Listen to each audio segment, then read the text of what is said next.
បាទជំរាបសួរពុកម៉ែបងប្អូនទាំងអស់គ្នាថ្ងៃនេះខ្ញុំមកជាមួយបងប្រុសម្នាក់ទៀតហើយម្នាក់ទៀតបងប្រុសសាយថ្មីទៀតហើយខានជួបគាត់យូរដោយសារតែគាត់រវល់មកពីលេងភ្លេងឥឡូវនេះគាត់មានទីកន្លែងមួយប្រវត្តិសាស្ត្ររឿងពិតមួយទៀតហើយគឺប្រវត្តិព្រាយនៅដើមស្វាយមួយឥឡូវពួកខ្ញុំដើរទៅក្នុងព្រៃនេះហើយឥឡូវព្រៃនេះគឺជាព្រៃសហគមន៍អញ្ចឹងគាត់មានរឿងរ៉ាវព្រេងដ៏រន្ធត់មួយសម្រាប់និយាយផ្ទាល់ជូនពុកម៉ែបងប្អូនស្ដាប់កំសាន្តហើយក៏ដូចជាអបិយជំនឿរបស់ខ្មែរយើងពីដើមមកដែរមិនដឹងជាឥឡូវនេះកម្រមានអ្នកជួបដោយសារតែមនុស្សម្នាឥឡូវលែងចូលព្រៃហើយគេទៅទីក្រុងហើយអញ្ចឹងចាំមើលទៅមុខទៀតនេះនៅខាងមុខខ្ញុំនេះខ្ញុំដាក់កាមេរ៉ាក្រោយនេះបងប្អូនបាទដើមឈើនេះដើមស្វាយខាងមុខខ្ញុំនេះហើយគាត់ដើរទៅហើយយើងវាពេលវេលាស្មើនេះវាម៉ោង5កន្លះហើយបងប្អូនអើយបើមកពីថ្ងៃតិចវាក្តៅតែមកពេលយប់តិចខ្លាចអត់ទៅហ៊ាននេះដើមស្វាយនេះបងចាំមើលចិត្តដល់ចាំពេលហ្នឹងគាត់នឹងរៀបរាប់ប្រាប់ឲ្យបានដឹងច្បាស់អំពីប្រវត្តិរឿងរ៉ាវពីមុនមកដោយសារតែមានអ្នកដែលធ្លាប់ជួបប្រទះនៅពពួកអមនុស្សនៅដើមស្វាយនេះឥឡូវកុំឲ្យខាត់ពេលយូរយើងងាកមកជួបជាមួយគាត់ទាំងអស់គ្នាផងដែរបាទសួស្តីពុកម៉ែបងប្អូនមកថ្ងៃនេះខ្ញុំបាទនាំអារម្មណ៍ពុកម៉ែបងប្អូនមកស្ដាប់នៅរឿងព្រឺព្រួយដ៏រន្ធត់មួយទៀតហើយគឺពីជីវៈបាទពពួកអមនុស្សដែលមកនៅលើដើមស្វាយនេះបាទហើយរឿងរ៉ាវនេះមិនមែនជារឿងប្រឌិតរឿងអីទេគឺជារឿងពិតបាទសាច់រឿងពិតបដ ாய் គ្រាន់តែថារឿងវាកន្លងហួសបន្តិចតែបាទខ្ញុំបាទនៅចាំច្បាស់ពីជីវៈប្រវត្តិដើមស្វាយនេះហើយក៏ហេតុអ្វីបានជាដើមស្វាយនេះវានៅធំអត់មានបងប្អូនណាដែលកាប់ទន្ទ្រានឬក៏បាទឈូសឆាយប្រលុំអីពីព្រោះដើមស្វាយនេះគឺមានពពួកអមនុស្សនៅបាទហើយមុននឹងខ្ញុំបាទចូលទៅដល់កន្លែង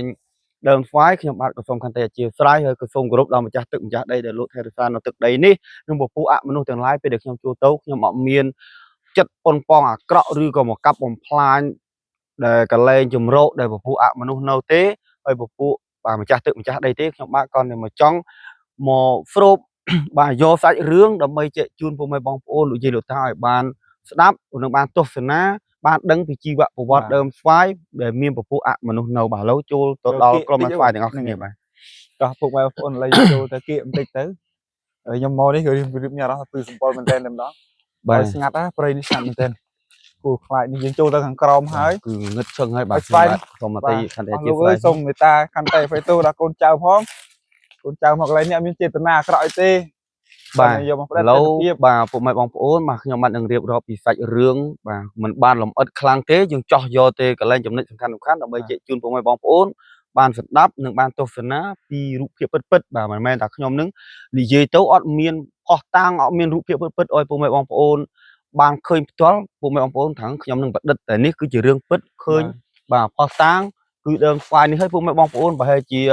ឆ្ងល់ហើយថាម៉េចបានដើមស្វាយនេះនៅតែធំរបុតដល់សពថ្ងៃនេះបាទខ្ញុំបាទមុននឹងចូលនិយាយសាច់រឿងទៀតខ្ញុំបាទក៏សូមកាន់តែអធិស្ឋានដល់ម្ចាស់ទឹកម្ចាស់ដីនិងពពួកអមនុស្សដែលនៅបាទលើដើមស្វាយនេះស្ថិតនៅលើដើមស្វាយនេះជាយូរអង្វែងហើយខ្ញុំបាទអត់មានអ្វីមកបាទបៀតបៀនទេខ្ញុំបាទគ្រាន់តែចង់បាទយកបានសាច់រឿងខ្លះៗចែកជូនពុកម៉ែបងប្អូនជំនាន់ក្រោយឲ្យបានដឹងហើយក៏ខ្លាចមានក្មួយឬក៏បងប្អូនក្រោយក៏អត់ដឹងគាត់មកកាប់ទន្ទ្រានដើមស្វាយនេះខ្លាចបាទវាប៉ះពាល់ដល់អាយុជីវិតអីទៅបាទគឺដើមស្វាយនេះបាទពីដំបូងមកដែលសាច់រឿងដែលរន្ធត់បំផុតហ្នឹងគឺមានពូមួយបាទគឺឈ្មោះពូផាន់ណាគាត់បានបាទមកឥឡូវនេះបើតាមខ្ញុំទទួលដំណឹងបានក៏ចែកឋានបាត់ហើយបងអូបាទនឹងហើយគឺបើរឿងពិតហ្នឹងគឺពូផាន់ណាហ្នឹងគាត់ដើរបាទឆ្លោះកង្កែបហើយតាមសិតទៅព្រៃទេពុកម៉ែបងប្អូនវានៅមានវីលស្រែដុំទៅដល់ពេលគាត់មកដល់កន្លែងក្រមដើមមកដល់អាកន្លែងស្រែខាងនោះហ្នឹងបាទគាត់ហ្នឹងមានលឺសំឡេងក្មេងពីរនាក់យំបាទគាត់ដល់ពេលលឺសំឡេងក្មេងពីរនាក់យំហ្នឹងក៏គាត់នឹងបានស្ដាប់ទៅគាត់ឮថាដូចនៅមួយជួរនឹងអញ្ចឹងដូចនៅមួយជួរតាមនឹងអញ្ចឹងក៏គាត់នឹងដើរមកចិត្តក៏គាត់ហៅថាក្មួយត្រូវអីហើយអ្វីបានជាក្មួយយំនៅព្រៃអញ្ចឹងក៏វាគាត់នឹង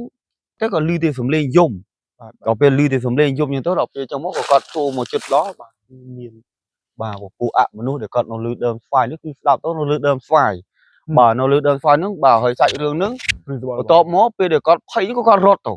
បាទពេលដែលគាត់រត់ទៅបន្ទាប់មកទៀតបាទមានបាទអ្នកត្រកអ្នកភូមិហ្នឹងគេអត់ជឿគាត់ទេពេលដែលគាត់និយាយគេអត់ជឿគេចង់មកកាប់ដើមស្វាយទៅដើមស្វាយនេះវាធំដែរអាចយកទៅធ្វើនេះធ្វើនោះបានដែរដល់ពេលបន្ទាប់មកមានអ្នកភូមិមកគាត់រៀងទីថាអ្នកសវឹងអ្នកអីក៏អត់សូវជឿអញ្ចឹងបាទដល់ពេលគាត់មកដល់លេងដើមស្វាយនេះគាត់ រកកាប់អីទៅបាទមកដល់គឺចុកពុះចុកអីបាទគឺអត់អាចកាប់បានទេពីព្រោះដើមស្វាយនេះគឺមានពពួកអមនុស្សបាទគាត់នៅថែរក្សារបួសដល់រាល់ថ្ងៃនេះបាទគឺធំមែនតើពុកម៉ែបងប្អូនបាទលោកយាយតាគឺមិនមែនខ្ញុំនិយាយហើយអត់មានផុសតាងអុយមើលទេបាទគឺដើមស្វាយនេះធំបាទគឺធំមែនតើពុកម៉ែបងប្អូនហើយបាទបើសិនជាពុកម៉ែបងប្អូនបាទបានចូលទៅដល់ក្នុងទឹកវាកាន់តែព្រួយមែនតើបាទគឺព្រៃនេះបាទគឺ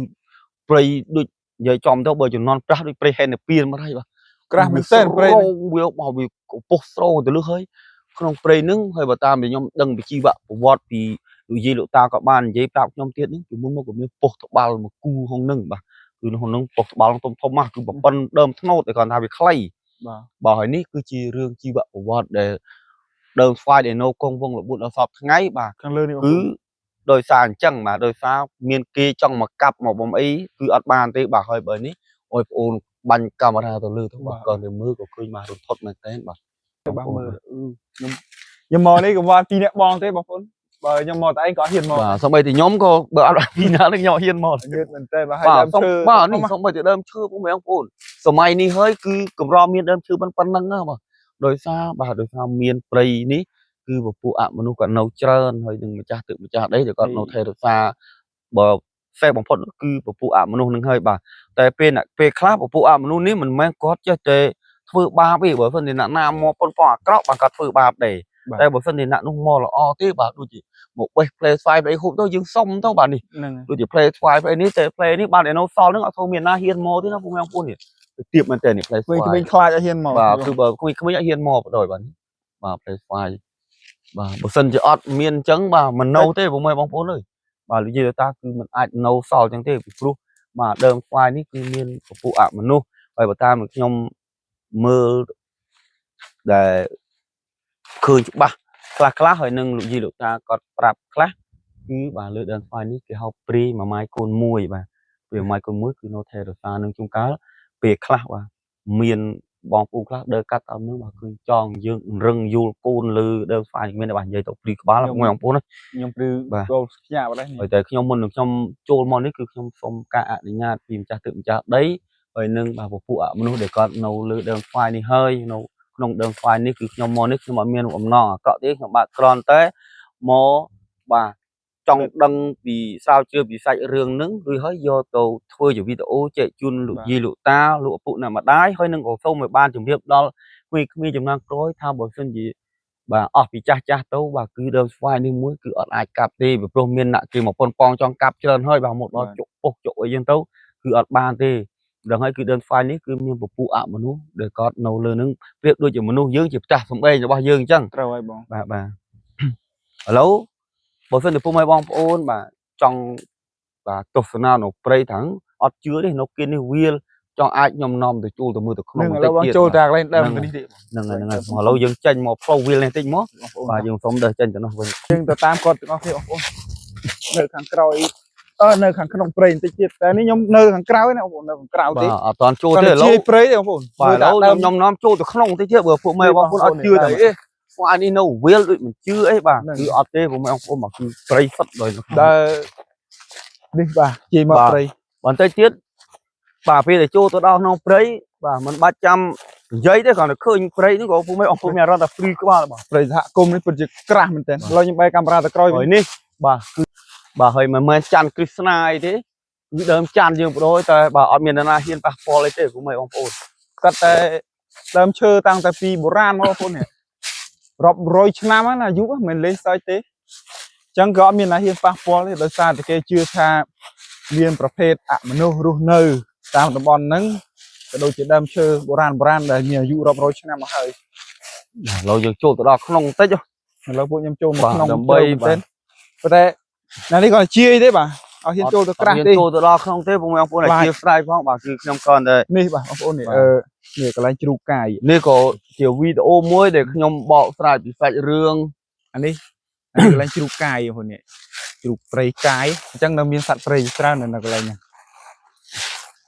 ត្រឹមហ្នឹងឯងបងបាទអត់ទេមកជួបមកទៅនេះដើម្បីយើងចាប់ក៏បានទស្សនាផងបាទបានស្ដាប់ក្នុងសាច់រឿងហើយបានទស្សនានៅបាទរូបភាពបាទបងប្អូនមើលទៅបាទមើលទៅខាងនោះពុកម៉ែបងប្អូនអើយចូលទៅពីក្បាលខ្ញាក់ប្រួយបាទ มือเปรย์ มือสำลีสัตว์ยมสำลีสัตว์เปรย์ นี่คืออยู่สำลีไรเอ้ยบ่ามาจนชูดอกเปรย์เอ้ย เปรย์บอลวะ ลงใบที่นี่ผมไม่ว่าโอ้ข้าลองไงเลยสกอร์เดิมนี่เหรอบ่านี่ปีเดิมมั้งจากบ่อยืนนั่นคือรถโดยสารบ่ามือเดิมก็ดูดยังไงบ่า ไอ้เดิมก็ด้วยบ่หนึ่ง ดูดนี่ก็ดูดโอ้ยก็เลยเซ่อ๋อให้ผมไม่เอาพูดโน้ตแต่ตัวเลยนึงคือโดยสารเศร้าโดยสารเอาเมียนหน้าเฮียนจูลมั้งบ่ากับเราเมียนหน้าเฮียนนะผมไม่เอาพูดมาเฮ้ยเดิมก็ดูดบ่าเดิมก็ดูดปีโดนปีตามั้งบ่าก็บายหูบ่ากรุบấyคือก็มือก็ดูดยังไงอยู่ตัวตรำตึกเบอร์ตึกấyบ่าโอ้บ่าเรายังมาจูตัวขนมที่บ่ยังจังแต่กำ คนนึง เรา บ้านนี่ บ่ามือตัวนึงตัวโอ้มุ สตรองมันเติมพวกเห็นเติมตีขนมเปรย์เจอไว้ไอ้ก็เห็นเราอยู่ได้ยุบบัด lâu tại rương dướng và tại rương hai nét cứ miền từ phần nâng ấy phụ mẹ bong ôn bảo phần phụ mẹ bong ôn kết thảo video nét phụ mẹ bong ôn bên chất ấy phụ mẹ bong ôn phải làm nhiều video nét phụ mong ôn và phụ mẹ chui cho chiêu riêng phi nhau được cái đăng chun và phụ nhom bạn nhạc mùi phong បើមានមតិយោបល់យ៉ាងណាសូមខមមិននៅខាងក្រោម ហើយដើម្បីខ្ញុំបាទនឹងដែលពេលពុកម៉ែបងប្អូនចុចជាវឬសញ្ញាទូកដឹងជូនពួកខ្ញុំនឹងមានវីដេអូបាទផ្លេចជាច្រើនទៀតពីរឿងព្រឺព្រួយរឿងរន្ធត់បាទពីរឿងពពួកអមនុស្សពីកលែងបាទមានខ្មោចតៃហោងពីពពួកកលែងមានដែលសត្វអាសេរពិសខ្ញុំបាទនឹងធ្វើវីដេអូចែកជូនពុកម៉ែបងប្អូនបានទស្សនាហើយនឹងបានស្ដាប់សាច់រឿងបាទរន្ធត់ជាបន្តទៀតបាទវីដេអូនេះគឺមានប៉ុណ្្នឹងទេខ្ញុំបាទតាំងពីអ្នកបាទសូមអរគុណសូមបងប្អូនសូមជម្រាបលាបាទ